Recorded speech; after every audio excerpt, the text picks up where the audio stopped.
বিসমিল্লাহির রহমানির রহিম। প্রিয় শিক্ষার্থীবৃন্দু, আজকের অনলাইন ক্লাসে তোমাদেরকে স্বাগতম।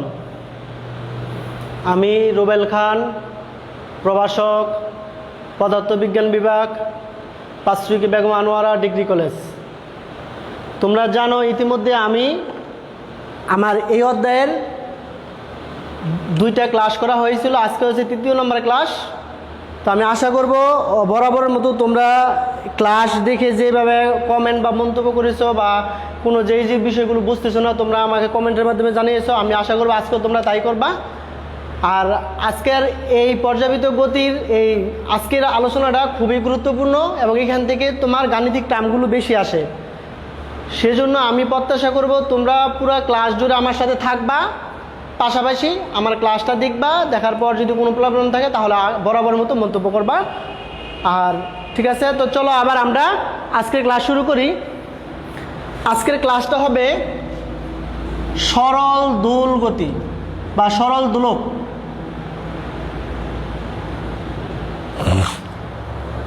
আমরা আজকে শিখব সরল দোলক কাকে বলে, সরল দোলক থেকে আমরা বিভিন্ন স্থানে সরল দোলকের সাহায্যে অভিকর্ষ ত্বরণের মান নির্ণয় করব, এগুলো নিয়ে আমাদের ডিটেলস আলোচনা।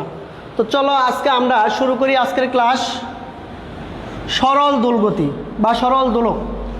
আমরা প্রথমে একটা সরল দোলক আঁকি।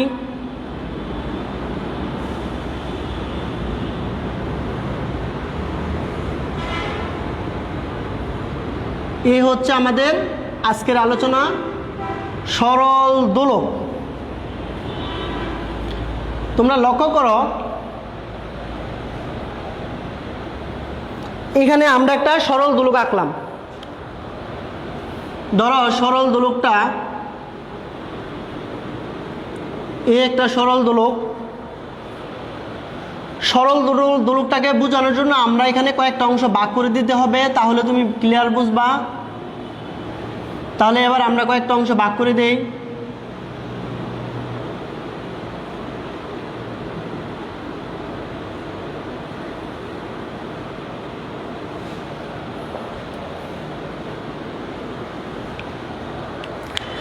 আমরা যদি ফিজিক্সের ভাষায় বলি সরল দোলক কি, সরল দোলক হলো একটি ভারী, নমনীয়, অপ্রসারণশীল সুতার মাধ্যমে কোনো বস্তুকে যদি ঝুলে দেওয়া হয়, এভাবে ঝুলে দেওয়া হয়, তাহলে বস্তুটা যদি ডানে বা বামে দুলতে থাকে তখন তাকে বলা হবে সরল দোলক।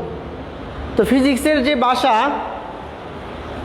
ফিজিক্সের ভাষায় সরল দোলকটা যদিও সংজ্ঞাতে আছে কিন্তু এটা কাল্পনিক, বাস্তবে এর সাথে কোনো মিল নাই, তারপরে আমাদের পড়তে হবে। কারণ বিজ্ঞানীরা কিছু ধারণা করলে এটা ভবিষ্যতে বাস্তবায়ন হতেও পারে, এই জন্য আমরা অনেক সময় কাল্পনিক বিষয়গুলো নিয়ে আলোচনা করি। তা না হলে আমাদের কাল্পনিক বিষয় আলোচনার দরকার হয় না। ধর এটা থেকে আমাদের আরও অনেক কিছু হয়তো বা ভবিষ্যতে আবিষ্কার হবে, এই জন্য আমরা এটা করি নেই। তো সরল দোলকটা আমরা দেখো বলেছিলাম যে কয়েকটা পার্টে ভাগ করা যায়। লক্ষ্য করে দেখো এখানে ঝুলন বিন্দু হচ্ছে ও বিন্দু থেকে একটা গোলককে বব বা পিণ্ডকে আমরা কি করলাম, এই যে ওটা হচ্ছে আমাদের বব বা পিণ্ড, এটা আমরা কি করলাম সুতার সাহায্যে ঝুলিয়ে দিলাম। তাহলে এটা হচ্ছে ঝুলন বিন্দু আর এটা হচ্ছে বব বা পিণ্ড। বব বা পিণ্ডর অংশ থেকে ঝুলন বিন্দু পর্যন্ত দূরত্বকে বলা হয় সুতার দৈর্ঘ্য, এটাকে আমরা ছোট হাতের দ্বারা প্রকাশ করলাম। আবার এই যে গোলকটা ব্যবহার করা হয়েছে, গোলকটা যদি গোলকের ব্যাস যদি হয় ডি, তাহলে আমাদের এখানে ব্যাসার্ধটা হবে আর, ছোট হাতের আর। গোলকের ব্যাস ডি হলে ব্যাসার্ধ হচ্ছে আর, অর্থাৎ আমরা এই মাঝখান পর্যন্ত নেব। তাহলে আমাদের এখানে কার্যকরী দৈর্ঘ্য এল হবে এল প্লাস আর, অর্থাৎ কার্যকরী দৈর্ঘ্য এলটা হবে সুতার দৈর্ঘ্য আর যে গোলকটা ব্যবহার করেছে গোলক বা পিণ্ডের ব্যাসার্ধ। এগুলো দিয়ে আমরা কি করতে পারি, সরল দোলক নির্ণয় করতে পারি বা সরল দোলকের সাহায্যে আমরা বিভিন্ন অংশের মান বের করতে পারি। তাহলে এবার চলো আমরা সরল দোলকের সাহায্যে একটা রাশিমালা বের করে নেই। তাহলে আমরা মোটামুটি একটা অংশ বুঝলাম। এবার আমরা নিয়ে আসি সরল দোলকের সাহায্যে দোলকের গতি এবং দোলন কাল নির্ণয়। অর্থাৎ সরল দোলকের সাহায্যে গতি এবং দোলনকালের রাশিমালা নির্ণয়। গতি ও দোলন কালের রাশিমালা নির্ণয় আমরা নির্ণয় করব। তো এবার নির্ণয় করার জন্য আমাদের একটা নতুন চিত্র লাগবে। আমরা এবার নতুন চিত্রের সাহায্যে নির্ণয় করি।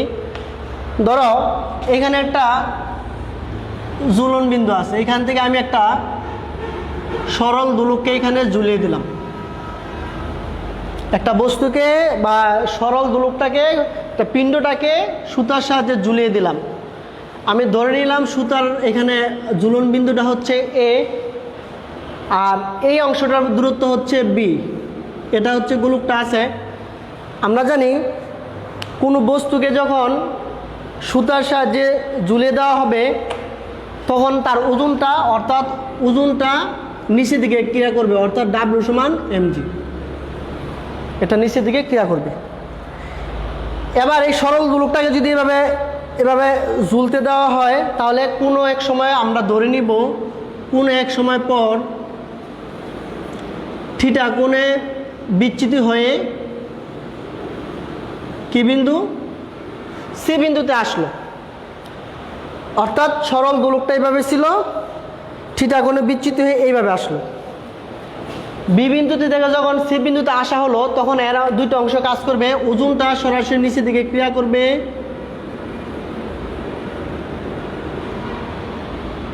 আর এই ওজনটা নিচের দিকে ক্রিয়া করলে এখানে দুইটা অংশ, অর্থাৎ এখানে দুইটা বল কাজ করবে। একটা অংশ হবে ওজনের, একটা অংশ হবে mg cos থিটা। ওজনের মানে সুতার টানের ঠিক বিপরীতে এখানে আমরা সুতার টানটাকে টি দ্বারা প্রকাশ করি। এটা হইতে পারে, এটাকে আমরা ধরো একটা ডি বিন্দু দিলাম, আরেকটা অংশ হলো এই।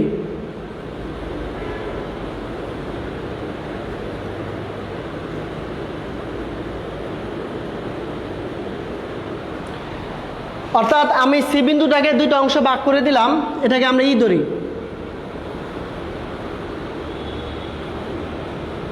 mg sin theta. বি বিন্দু থেকে যখন সরল দোলকটা সি বিন্দুতে আসলো এখানে দুইটা উপাংশ ভাগ হয়ে যাবে। একটা উপাংশ যাবে সিডি বরাবর, আরেকটা উপাংশ হবে সিই বরাবর। তো দুইটা উপাংশ যদি ভাগ করা হয় তখন ভাগটা আমরা কিভাবে কাজ করব দেখো। সিডি বরাবর mg cos থিটা অনুভূমিক বরাবর কাজ করবে, আর সিবি বরাবর সেটা হবে mg sin থিটা, এটা উলম্ব বরাবর কাজ করবে।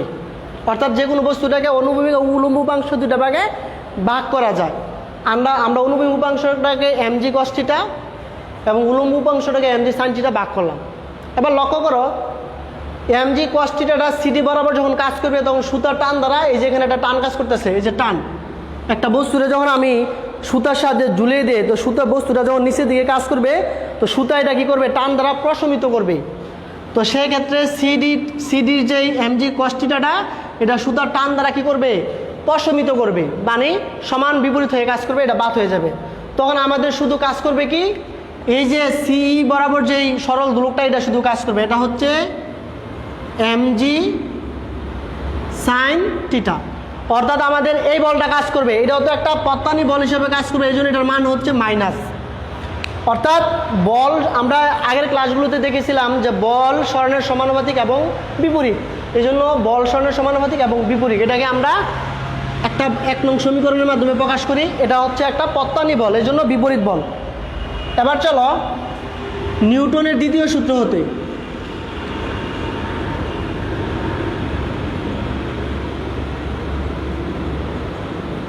নিউটনের দ্বিতীয় সূত্র হতে পাই আমরা জানি F সমান ma। এটা হচ্ছে আমরা 2 নং সমীকরণ ধরি, 1 নং এবং 2 নং সমীকরণ হতে পাই, মানে 1 ও 2 ইমপ্লাইজ এখানে বল বাদ দিলে আমরা কি থাকে এম এ, অর্থাৎ এম এ সমান minus M G sine theta. লক্ষ্য করো উভয় পাশে এম আছে, আমরা এমটাকে ভ্যানিশ করে দেই, তাহলে থাকবে এ সমান মাইনাস জি সাইন থিটা। আবার এই যে আমরা জানি সরল দোলকের ক্ষেত্রে কৌণিক বিস্তারের মানটা ছোট হয়, 4 ডিগ্রির মধ্যে হয়। সেক্ষেত্রে 4 ডিগ্রির মধ্যে হলে এখানে সাইন থিটাকে ক্ষুদ্র কোণে ধরা হয়, অর্থাৎ ক্ষুদ্র কোণের জন্য সাইন থিটা সমান আমরা কি লিখতে পারি, থিটা লিখতে পারি, অর্থাৎ জি থিটা। তাহলে আমরা লিখলাম সাইন থিটা পরিবর্তে জি থিটা, তাহলে এ সমান মাইনাস জি। এখানে একটা বিষয় হলো থিটাটা হলো লম্ব বাই অতিভুজ। এখানে যদি একটা 90 ডিগ্রি ধরা হয় তাহলে এটা হবে লম্ব, এটা হবে অতিভুজ। সাইন থিটা সমান লম্ব, অর্থাৎ সাইন থিটা সমান লম্ব বাই অতিভুজ। আমাদের লম্ব হবে বিসি আর অতিভুজ হবে কি এসি, ধরে নিলাম। আবার এই বিসির মানটাকে আমরা সরণ এক্স ধরি, অর্থাৎ বিসি সমান আমরা এটাকে কি ধরতে পারি, বিসির মানটাকে আমরা এক্স ধরতে পারি। আর এসিটা হচ্ছে কার্যকরী দৈর্ঘ্য, যেহেতু ঝুলন বিন্দু হতে ববের পিণ্ড পর্যন্ত দূরত্ব হচ্ছে এল, এর জন্য আমরা এসিটাকে এল দ্বারা প্রকাশ করব। তো চলো এবার আমরা পরের অংশটা শেষ করি। এ সমান minus G X by L. আবার আমরা এখানে একটু খেয়াল করো, একটু সাজিয়ে বা পুনর্বিন্যাস করে লিখি minus G by L X. আমরা এরকম পর্যন্ত আশা করি তোমরা এতটুকু পর্যন্ত বুঝবা। আমি আবার একটু বলে দেই, আমরা যখন বস্তুটা কি স্বাভাবিক অবস্থা ছিল, তো বস্তুর ওজনটা নিচের দিকে ক্রিয়া করতেছে। এবার এই বস্তুটা বি বিন্দু থেকে যখন থিটা কোণে বিচ্যুত হয়ে সি বিন্দুতে আসবে, তখন এটা দুটো উপাংশ ভাগ হয়ে যাবে। একটা উপাংশ সিডি বরাবর কাজ করবে, আর একটা উপাংশ সিই বরাবর কাজ করবে বা সিবি বরাবর কাজ করবে। তো এই উপাংশটা আর ওজনটা কিন্তু সরাসরি নিচে দিয়ে ক্রিয়া করবে, ওজনের সাথে অনুভূমিক উপাংশ উলম্ব উপাংশ কাজ করবে। আমরা যদি অনুভূমিক উপাংশ এমজি কস থিটার সুতা টান দ্বারা প্রশমিত করবে, সেজন্য এটা বাদ যাবে, আর এমজি সাইন থিটাটা কাজ করবে। আমরা জানি যদি কাজ করে তাহলে এটা হচ্ছে পত্তানি বল কাজ করবে, এই জন্য পত্তানি বলটা ঋণাত্মক, অর্থাৎ এমজি এফ সমান মাইনাস এমজি সাইন থিটা আমরা লিখলাম। আবার নিউটনের দ্বিতীয় সূত্র থেকে আমরা পাই এফ সমান এম এ, এবং 1 নং 2 নং সমীকরণ ক্যালকুলেশন করলে এমন একটা চেহারা পাই। তারপরে আমরা বলছি ক্ষুদ্র কোণের জন্য সাইন থিটা সমান থিটা, আর থিটাটা হচ্ছে যেহেতু আমরা কোণের মানটা বার করছি লম্ব বাই অতিভুজ, তাহলে লম্ব বাই অতিভুজ।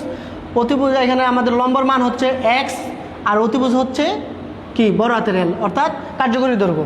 তাহলে আমরা ক্যালকুলেশন করলে এমন একটা সম্পর্ক বার করতে পারি। চলো এবার আমরা দ্বিতীয় অংশের কাজটা শেষ করি। এবার তোমরা লক্ষ্য করো, এই জি বাই এল অর্থাৎ ওমেগা স্কোয়ার সমান আমরা কি লিখতে পারি, জি বাই এল লিখতে পারি। কেন লিখতে পারি এটা আমি বলি।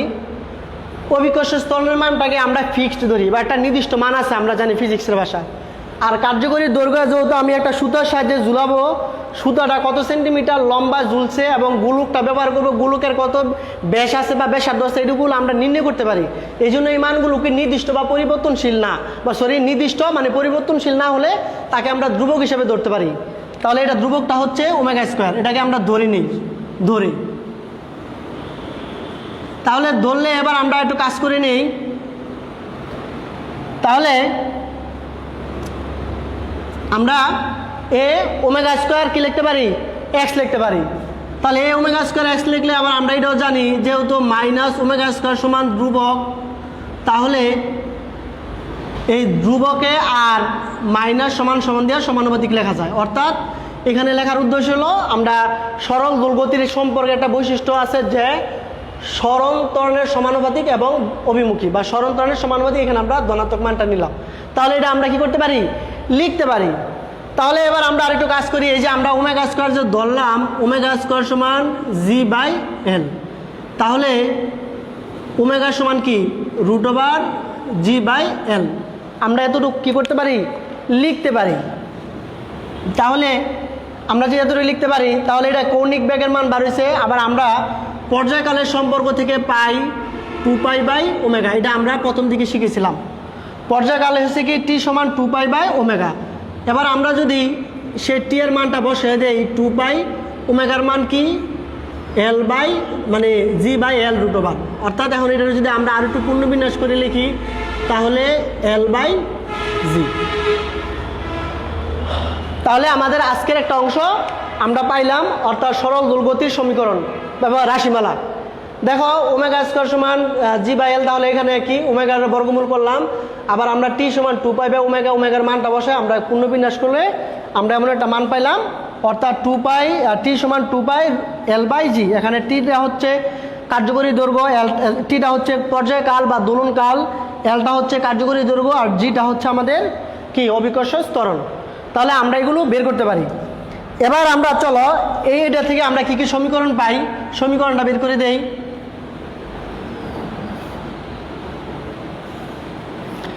এবার আমরা নিয়ে আসবো সরল দোলকের সূত্রসমূহ।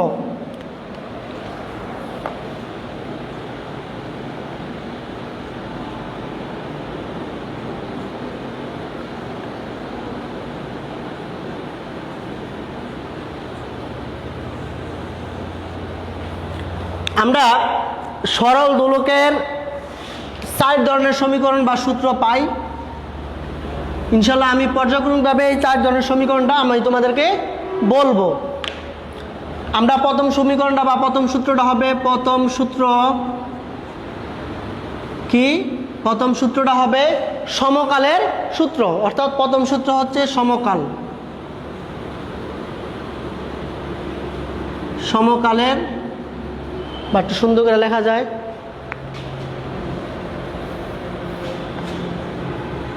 সমকালের সূত্র।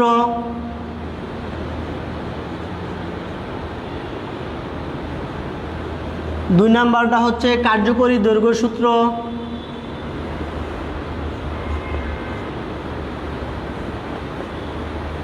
কার্যকরী দৈর্ঘ্য সূত্র। 3 নাম্বার হচ্ছে অভিকর্ষ ত্বরণের সূত্র।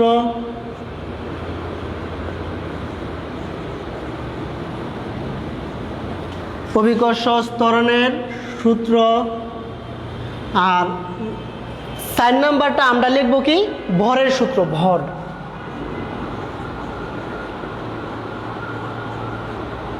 এবার আমরা সূত্রের সাথে পরিচিত হয়ে নেই। সরল দোলকের সূত্র হলো সমকালের সূত্র।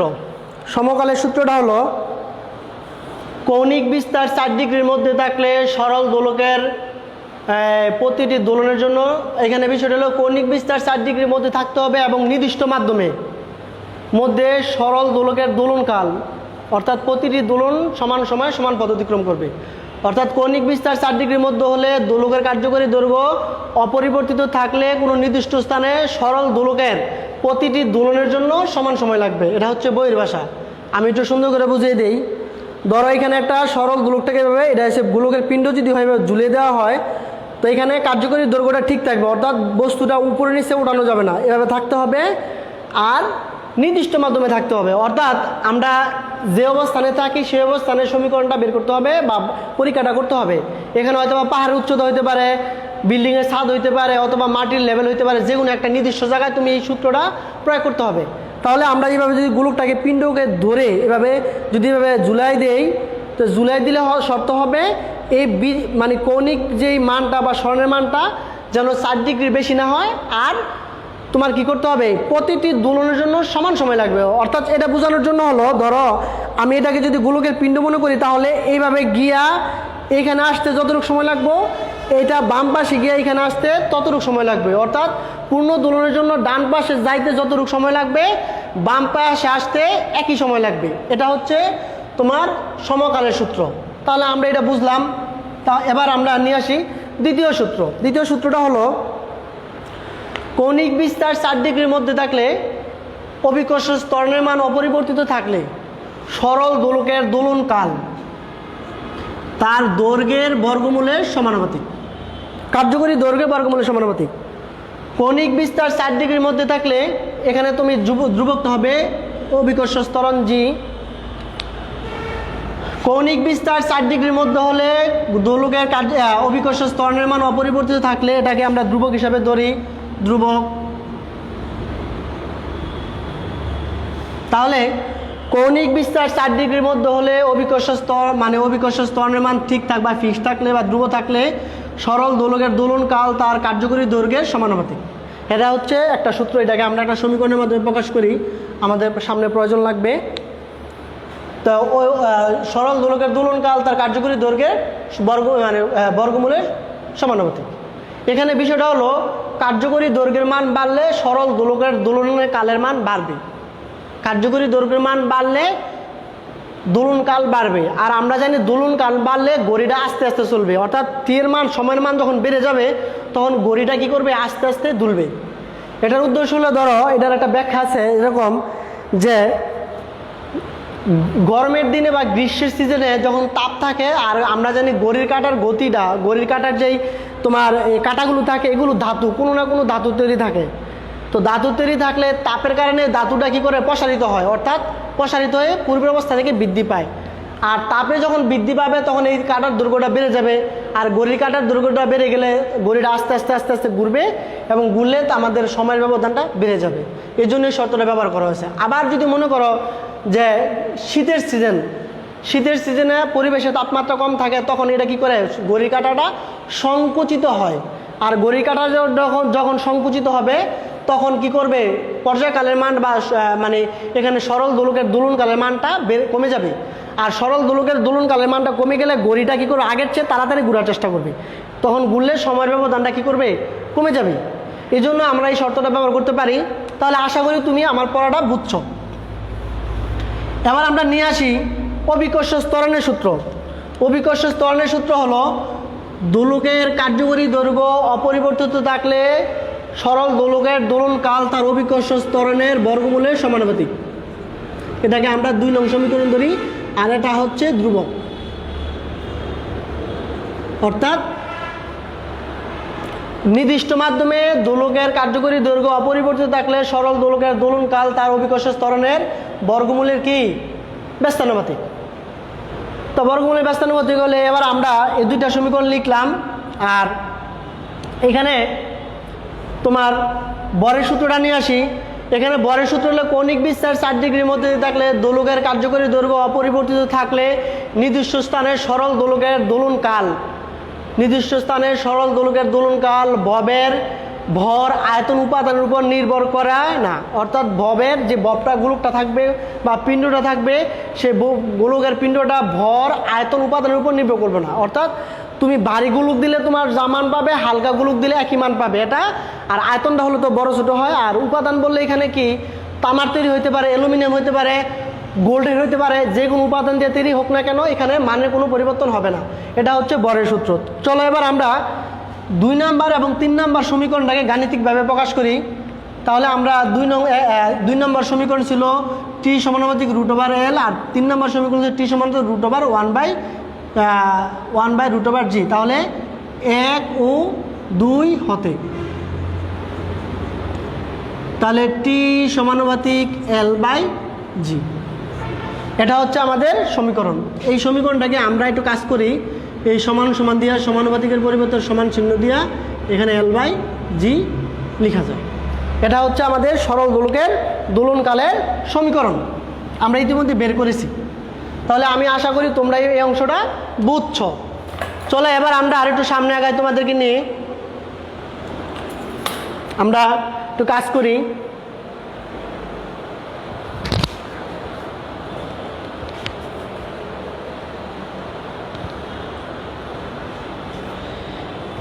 এবার আমরা সরল দোলকের সাহায্যে আমরা কি কি নির্ণয় করতে পারি আমরা একটু দেখি। সরল দোলকের সাহায্যে কি কি নির্ণয় করা যায়।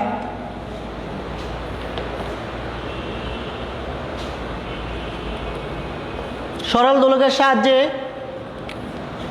সরল দোলকের সাহায্যে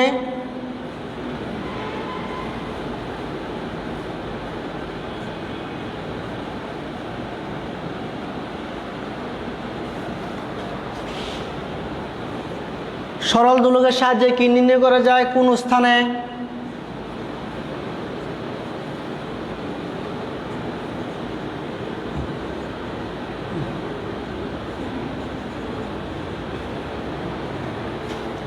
কোন স্থানে অভিকর্ষ ত্বরণের মান নির্ণয়। সরল দোলকের সাহায্যে কোন স্থানে অভিকর্ষ ত্বরণের মান নির্ণয়। 2 নম্বর হলো পাহাড়ের উচ্চতা নির্ণয়। অর্থাৎ আমরা কি করতে পারি, পাহাড়ের উচ্চতা নির্ণয় করতে পারি।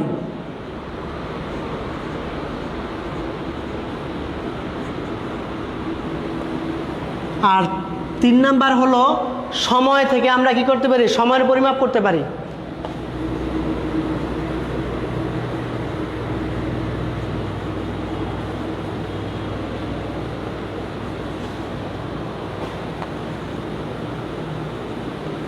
অর্থাৎ সরল দোলকটা, আমরা যে সরল দোলকটা ব্যবহার করেছিলাম সেই সরল দোলকের সাহায্যে আমরা কি করতে পারি, অভিকর্ষ ত্বরণের মান কি করতে পারি, নির্ণয় করতে পারি। তো এবার আমরা পাহাড় উচ্চতা নির্ণয় করতে পারি, সময় পরিমাপ নির্ণয় করতে পারি। তাহলে এবার আমরা এগুলো দেখি কীভাবে নির্ণয় করা যায়। প্রথমে আমরা নিয়ে আসি অভিকর্ষ ত্বরণের মান নির্ণয়। 1 নাম্বার, আমরা জানি সরল দোলকের সমীকরণটা ছিল এরকম, t সমান 2π√L/g। এটা ছিল আমাদের সরল দোলকের সমীকরণ। চলো এটাকে আমরা পূর্ণবিন্যাস বা সাজিয়ে লিখি। উভয় পক্ষকে আমরা বর্গ করি, t² সমান 4π² L/g। আমরা বর্গ করে মান বার করলাম। এবার g সমান 4π² L/t²। এটাকে আমরা একটা সমীকরণের মাধ্যমে প্রকাশ করি। অর্থাৎ সমীকরণের সাহায্যে যদি আমি কার্যকরী দৈর্ঘ্যের মানটা মাপতে পারি, আর কার্যকরী দৈর্ঘ্যের জন্য যদি থামাগড়ি বা স্টপ ওয়াচের সাহায্যে 20টা দোলন বা 30টা দোলনের জন্য আমরা সময় মান নির্ণয় করি, ভাবে ধরে 1 2 3 4 এভাবে তুমি একটা নির্দিষ্ট সময় ধরে, ধরো 20 সেকেন্ড হইতে পারে, 30 সেকেন্ড হইতে পারে, এরকম নির্দিষ্ট সময় ধরে আমরা কি করতে পারি, পর্যায়কাল নির্ণয় করে সমীকরণটা বসালে ওই অঞ্চলের অভিকর্ষ ত্বরণের মান নির্ণয় করা যায়। স্বাভাবিকভাবে আমরা জানি একটা অভিকর্ষ ত্বরণের মান হচ্ছে 9.8 মিটার/সেকেন্ড², কিন্তু একটা এক এক এলাকায় অভিকর্ষ ত্বরণের মান ভিন্ন, সেজন্য আমরা এটা কি করতে পারি, নির্ণয় করতে পারি। তাহলে আমরা 1 নং সমীকরণটা ছিল অভিকর্ষ ত্বরণের মান নির্ণয়। আমরা সমীকরণটা ক্যালকুলেশন বা পূর্ণবিন্যাস করে বর্গ করে সাজিয়ে আমরা কি করতে পারি, অভিকর্ষ ত্বরণের মান নির্ণয় করতে পারি। তাহলে এবার চলো আমরা দ্বিতীয় অংশে চলে যাই।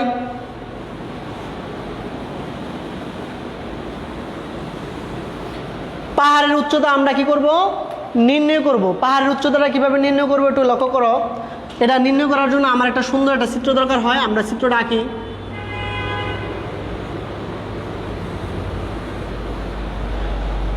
চিত্রতে লক্ষ্য করো, এটা হচ্ছে আমাদের পাহাড়, এটা হচ্ছে পাহাড়ের পাদদেশ, আর আমি পাহাড়ের থেকে এটা পৃথিবীর কেন্দ্র পর্যন্ত আমি একটা ব্যাসার্ধ দিলাম আর, অর্থাৎ এখানেও পৃথিবীর ব্যাসার্ধ হচ্ছে ও। পৃথিবীর ব্যাসার্ধ, পৃথিবীর কেন্দ্র হতে আর ব্যাসার্ধে এটা হচ্ছে পাহাড়ের পৃষ্ঠদেশ। এটাকে আমি একটা এই বিন্দু দিয়ে শনাক্ত করে দিলাম, পাহাড়ের পৃষ্ঠদেশে এই বিন্দু আছে, এবং এই বিন্দুর অভিকর্ষ ত্বরণের মান হচ্ছে g 9.8। এবার পৃথিবীর পৃষ্ঠ হতে এই উচ্চতায় পাহাড়টা আছে, পাহাড়ের ওইখানে অভিকর্ষ ত্বরণের মান হবে g'। আমি আবারও বলি, পৃথিবীর কেন্দ্র হচ্ছে ও, পৃথিবীর কেন্দ্র থেকে আর দূরত্বে পৃথিবীর পৃষ্ঠ হতে এই উচ্চতায় একটা পাহাড় আছে। পাহাড়ের উচ্চতায় g' মান আমরা কি করব, নির্ণয় করব।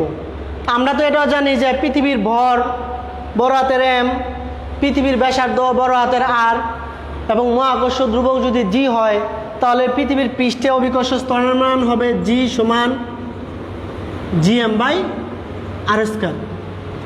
এটা হচ্ছে চিত্রের এ বিন্দুর জন্য। চিত্রের এ বিন্দুর জন্য আমাদের অভিকর্ষ ত্বরণের মানের সমীকরণ হবে g সমান gm/r²। এটা হচ্ছে অভিকর্ষ ত্বরণের সূত্র। আমরা অভিকর্ষ ত্বরণ জানি যে অভিকর্ষ বলের প্রভাবে মুক্তভাবে পরন্ত বস্তু বেগ বৃদ্ধির হারকে অভিকর্ষ ত্বরণ বলে। তাহলে আমরা এটা নির্ণয় করলাম। আবার পৃথিবীর পৃষ্ঠতে এই সূত্র যদি অভিকর্ষ ত্বরণ g' হয়, তাহলে g' জন্য আমাদের একটা নতুন সমীকরণ লাগবে, সেটা হচ্ছে gm/r+a²। এটা হচ্ছে আমরা 2 নং সমীকরণ নিলাম। অর্থাৎ পৃথিবীর পৃষ্ঠে হতে পাহাড়ের উচ্চতা যদি উচ্চতা এ হয় তাহলে আমরা উচ্চতাটা যোগ করে দিলাম। উচ্চতা এ হলে উচ্চতাটা যোগ করলে আর প্লাস এ স্কোয়ার, এটা হচ্ছে আমাদের কি 2 নং সমীকরণ। এবার চলো আমরা এই 2 নং সমীকরণটাকে 1 নং 2 নংকে কী করি, সাজিয়ে বা ভাগ করে পাই। আমরা 2 নং সমীকরণ থেকে কি করতে পারি, কাজ করতে পারি। তো চলো এবার আমরা 1/2 ইমপ্লাইজ 1 নং 2 নং সমীকরণ দ্বারা ভাগ করলে আমরা কি পাই, জি প্রাইম সমান জিএম বাই আর স্কোয়ার, আর এটা হবে R plus A square by GM. অর্থাৎ 1 নং 2 নং সমীকরণ দ্বারা ভাগ করলে আমরা একটা অংশ পাই, আমরা জিএম কেটে দিলাম। তাহলে আমাদের থাকবে জি বাই জি প্রাইম সমান আর প্লাস এইচ, নিচে থাকবে আর, একবার আমি সাজিয়ে স্কোয়ার দিয়ে দিলাম। তাহলে আমার মনে হয় তুমি এই অংশটা বুঝবা। চলো এবার আমরা পরের অংশটা কাজ করি। জি বাই জি প্রাইম সমান, আমি যদি এইভাবে 8টাকে কমন নেই বা সমাহার করি, এইচ বাই আর নিচের লবটাকে আমি আলাদা আলাদা করে দিলাম, স্কোয়ার দিয়ে দিলাম। তাহলে জি বাই জি প্রাইম সমান 1 plus H by R square লিখলাম।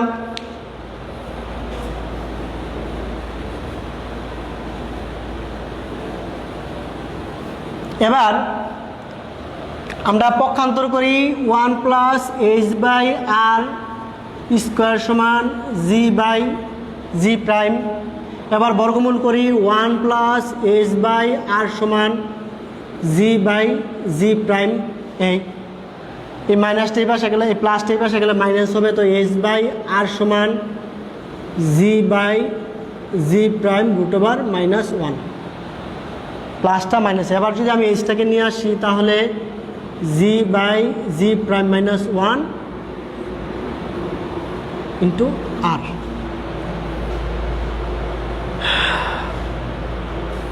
এই অংশটা হচ্ছে আমাদের সমীকরণ।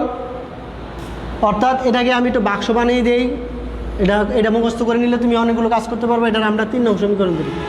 আমি ক্যালকুলেশনটা আবার বলি, আলাদা আলাদা করে ভাগ করলে 1, এরপরে আমি এটা এই পাশে আসলাম, এটা এই পাশে নিলাম, নেওয়ার পরে এই বর্গমূল করলাম, বর্গমূল করলে প্লাসটা এই পাশে গেলে মাইনাস, পরে নিচেরটা কোনাকুনি গুণ করে দিলাম। অর্থাৎ পাহাড়ের উচ্চতা এইভাবে আমরা কি করতে পারি, নির্ণয় করতে পারি। যদি পৃথিবীর ব্যাসার্ধ জানা, আমরা জানি পৃথিবীর ব্যাসার্ধ মান 6.4 × 10⁶ মিটার। আমরা পৃথিবীর ব্যাসার্ধ মান আর অভিকর্ষ ত্বরণের মান জানা আছে 9.8। আর এখানে যদি পাহাড়ের সরল দোলকটাকে পাহাড় উপরে নিল, এখানে দোলন কাল নির্ণয় করে আমরা কি করতে পারি, পাহাড়ের উচ্চতা নির্ণয় করতে পারি। এবার চলো আমরা আরেকটা কাজ করতে পারি, সেটা হলো ধরি পৃথিবীর অভিকর্ষ ত্বরণের পৃথিবীর দোলনকাল বড় হাতের টি, আর দোলকের কার্যকরী দৈর্ঘ্য যদি এল হয়, তাহলে আমরা দোলনকালের সম্পর্ক থেকে পাই 2π/L/√L/, যেটা একটা সমীকরণ ধরি। আবার পাহাড়ের চূড়ায় বা উচ্চতা নিয়ে গেলে তখন দোলনকাল হবে টি প্রাইম সমান 2π/L/G'। এটা হচ্ছে পাহাড়ের উপরে নিয়ে গেলে পর্যায়কালও পরিবর্তন হবে, অভিকর্ষ স্তরের মানে কি হবে, পরিবর্তন হবে। তাহলে এবার আমরা আর একটু কাজ করি, 2 নংকে 1 নং সমীকরণ দ্বারা যদি ভাগ করি, তাহলে T'/T সমান আমরা পাই G'/, অর্থাৎ G/G'। এমন একটা চেহারা মনে হয় আমরা পাইতে পারি। অর্থাৎ 2 নং সমীকরণের 1 নং সমীকরণ দ্বারা ভাগ করলে এমন একটা চেহারা পাই। কারণ এই মানটা যদি আমি 3 নং সমীকরণে বসাই দেই, 3 ইমপ্লাইজ, তাহলে এই সমান G/G' এর মান হচ্ছে T'/T -1/r। পাহাড়ের উচ্চতা তুমি দুইভাবে নির্ণয় করতে পারবা। যদি তোমার দোলন কাল জানা থাকে তাহলে এই সূত্র দিয়ে, আর যদি অভিকর্ষ ত্বরণের মান জানা থাকে, পৃথিবীর পৃষ্ঠ অভিকর্ষ ত্বরণের মান আর পৃথিবীর পৃষ্ঠতে এই সূত্রতে অভিকর্ষ ত্বরণের মান যদি জানা থাকে, তাহলে এই সূত্র ব্যবহার করবা। আর যদি তুমি দোলনকাল জানা থাকে তাহলে এই সমীকরণ ব্যবহার করে আমরা কি করতে পারবো, পাহাড়ের উচ্চতা নির্ণয় করতে পারবো। এবার আমাদের আজকের শেষ অংশটা হলো সময় নির্ণয়।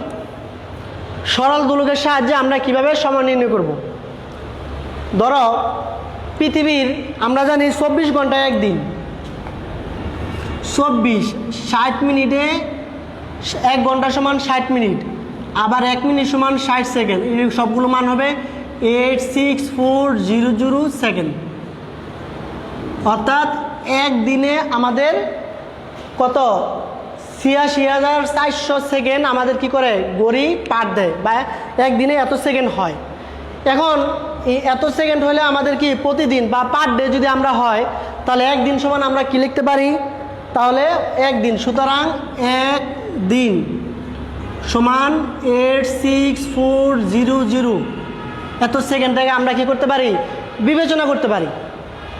তাহলে এখানে আমরা পূর্ণ দোলনের জন্য তো এই সেকেন্ডটা দেয়। এখন সরল দোলনের ক্ষেত্রে আমরা জানি এইখান থেকে যাত্রা শুরু করলে এইভাবে গিয়া আবার এইখানে আসলে যে একটা পূর্ণ দোলন বা পূর্ণ সেকেন্ড, তাহলে পূর্ণ সেকেন্ডের জন্য আমাদের অর্ধ দোলন কিন্তু এতটুকু দিবে। অর্থাৎ একটা পূর্ণ সেকেন্ডের জন্য 2টা অর্ধ দোলন লাগবে এবং 2টা অর্ধ দোলনের মান কি হবে, আমরা সমান হবে।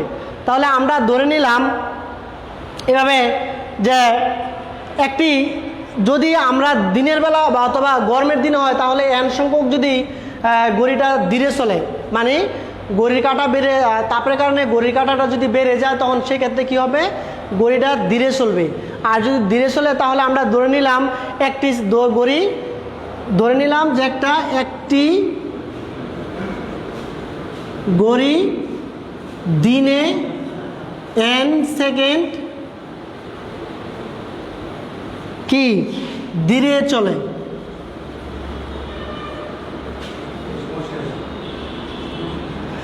n সেকেন্ড ধীরে চললে তাহলে আমাদের দোলকটি হবে, সুতরাং দোলকটি আমাদের মোট যে ছিল 86400 থেকে nটা যত ধীরে চলে nটাকে আমরা কি করব, বাদ দিয়ে দেব যতটুকু ধীরে চলবো। তাহলে এতটি অর্ধ দোলনের জন্য সেকেন্ড, এতটি অর্ধ দোলনের জন্য সময় কত, 86400 সেকেন্ড। তাহলে আমরা দোলকটি যদি একটা দোলন হয় তাহলে 86400/86400 থেকে আমরা এনটাকে বাদ দিয়ে দিব। তাহলে আমরা জানি 2টা অর্ধ দোলন মিললে হয়েছে একটা পূর্ণ দোলন, তাহলে আমরা এখানে 2 দ্বারা গুণ করে দেবো। 86400 মাইনাস 86400 মাইনাস n, এটা হচ্ছে আমাদের সময়। অর্থাৎ আমাদের পূর্ণ দোলনের জন্য 2 ইন্টু এইখানে 86400/86400 মাইনাস 1, এটা কখন, যদি দোলন সংখ্যা মানে দোলকটা ধীরে চলে। আবার যদি এমন হয় যে শীতের সিজনে দোলকটা কি করে দ্রুত চলবো, তখন এটা কি হবে, n সেকেন্ড আমাদের কি হবে, দ্রুত চলবে।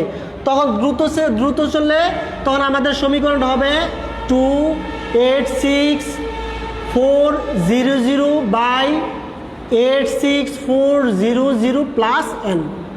তুমি যদি এই অংশটা মনে রাখতে পারো তাহলে তুমি এই অংশটা মনে রাখতে পারবা। অর্থাৎ এখানে সমীকরণ শুধু একটু চেঞ্জ করলে হবে, যদি ধীরে চলে তাহলে এই সমীকরণ, আর যদি দ্রুত চলে মানে স্পিড বেড়ে যায় বা দ্রুত চলে তখন সমীকরণ ব্যবহার করবা। এটার সাহায্যে আমরা কি করতে পারি, কোনো স্থানের অভিকর্ষ স্তরে মানে আমরা সময় নির্ণয় করতে পারি। তো আলহামদুলিল্লাহ, আল্লাহর রহমতে আমরা মোটামুটি এই চ্যাপ্টারটা শেষ করতে পারছি। গাণিতিকটা আমরা যদি সুযোগ পাই ইনশাল্লাহ সামনে করব। তখন তোমাদের কিছু বাড়ির কাজ দিই, তোমরা বাড়ির কাজগুলো করবা। সেটা হলো আমরা আজকের যে ক্লাসটা করা হয়েছে এর সাহায্যে আমরা 2016 সাল থেকে 2019 সাল পর্যন্ত বোর্ডে সরল দোলন গতি বা এখানে সরল দোলকের যত ধরনের অঙ্ক আছে তোমরা সবগুলো দেখবা, কোনো প্রবলেম হলে আমাকে জানাবা। এটি তোমাদের বাড়ির কাজ। মানে 2016 সাল থেকে 2019 সাল পর্যন্ত সরল দুলুকের যত ধরনের অঙ্ক আছে, বিশেষ করে পাহাড়ের উচ্চতা নির্ণয় করতে দেওয়া হবে, পৃথিবীর কেন্দ্রেও দোলন কার নির্ণয় করতে হইতে পারে, সরল দুলুকের সমীকরণ ব্যবহার করে সবগুলো যা যা মান বার করা যায় সবগুলো করবা ইনশাল্লাহ। আগামী ক্লাসে দেখা হবে নতুন অধ্যায় নিয়ে। তোমরা ভালো থাকো। আসসালামু আলাইকুম।